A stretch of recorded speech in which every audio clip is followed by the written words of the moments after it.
It is possible for someone to take 100 listings in a year by themselves. Now, they might have a little help servicing the listing, but taking the listing, they can do it. Trust me, and I'm going to tell you how they do. There are agents, real estate agents, that have a skill set of cold calling. Now, I don't practice this, but I know how it works. I used to. This was something back in my day, because I've been in this business 26 years, that they taught us, and it's a strategy or a pillar. It's not for everyone, but I'm going to tell you what it is. So there are agents that have software. It's either like Red-X or Vulcan or Mojo or ArchAgent. And what they do is they pull all the data for a neighborhood, and they use scripts.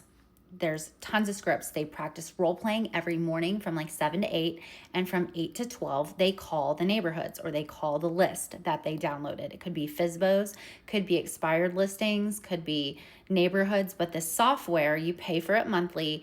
It integrates with your MLS, and you can get all of this data. It gives you every name that lives in the household, every phone number, and every email address, including like kids' numbers, which is crazy. So what these agents do is they dial every single day, 4 to 5 days a week, and they make 1,000+ calls a week. And they start out usually by calling expireds, and sometimes they call FSBOs, sometimes they call their database, but they also reserve every afternoon for the actual showings or listing appointments. So there are agents in my market right now, young agents that don't have a big SOI, that make thousands of calls, and they have 20 to 30 listings at any one point in time. Now they go get their appointment, they get the listing. They don't get all the listings that they go to, but they get a lot of the listings. And, getting 25 a quarter is not very hard for some of them.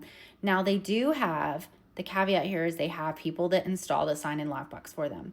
They have people that help them do the paperwork, licensed agents that behind the scenes do the paperwork, behind the scenes put it in MLS, behind the scenes take all the questions from the showing appointments, the feedback, keep up with the sellers. Someone is behind the scenes, like going to the listing to refresh the books in the listing, and keeping up the communication with the sellers and price reductions and all of that. Like, just so much.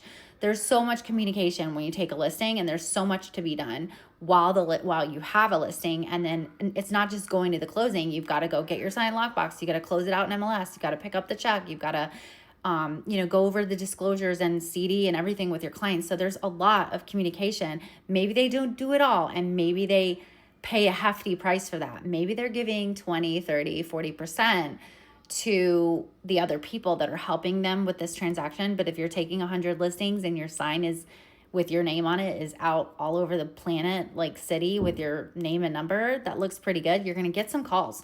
You're going to get some buyers. You're going to do open houses on your own listings on the weekends. Maybe you don't even have to, because if you have 25 listings at any one time, you don't even have to do open houses. But if you want to work with some buyers, you've got all the buyer calls you could ever want. And a lot of these agents don't do buyers. They just give the buyers over to people in their office for a referral fee.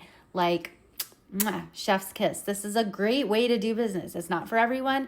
A lot of people can't stand to sit in a chair and freaking make phone calls all day. Like, it's consistent actions of making phone calls every single day, Monday through Friday, trying to get a hold of people, occasionally doing a weekend call session, like once a month or twice a month, calling on Saturday morning or Saturday afternoon. Sometimes working on a Wednesday night, making the calls in the afternoon and evening, not during the morning. So you got to switch it up, just because you'll get a hold of different people. This is not new. People have been doing this strategy for 50 years. Just pointing it out.